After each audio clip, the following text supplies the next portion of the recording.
The Owo Kingdom rose to prominence in the 15th century, serving as a major trade route between Benin Kingdom and the kingdoms of the Yoruba land.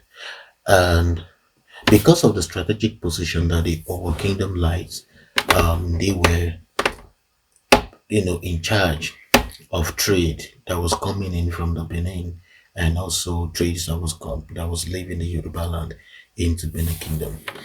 Our kingdom occupies a very important position in the history of the Yoruba people. Not much has been discussed, when it comes to the history of the our people. You might find some scholarly works about our history, all over the internet.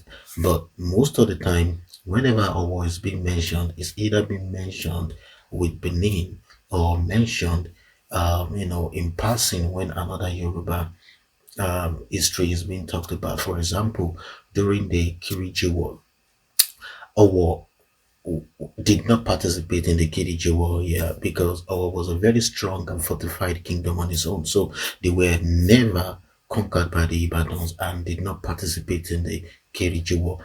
In fact, one of the Ibadan warlord had to come to Owo to procure slaves that will be used as warriors. And these slaves were brought from Benin. But because Owo occupied the major route, the trade route between the Yoruba lands and the Benin, the Ibadan warlord procured the slaves from Benin through Owo.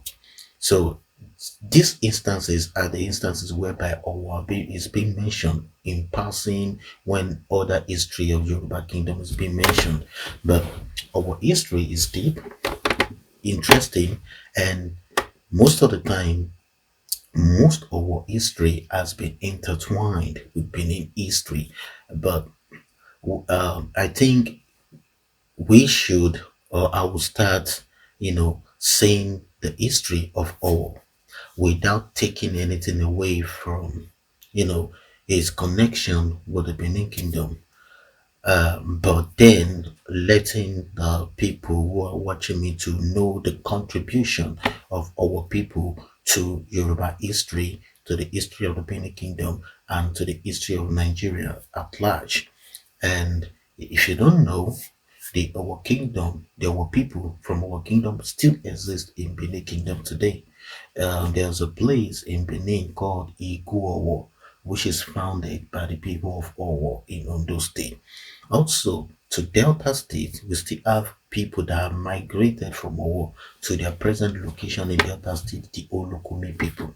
So you can see the Owo people are a great people, a deep race that created a very, very powerful kingdom.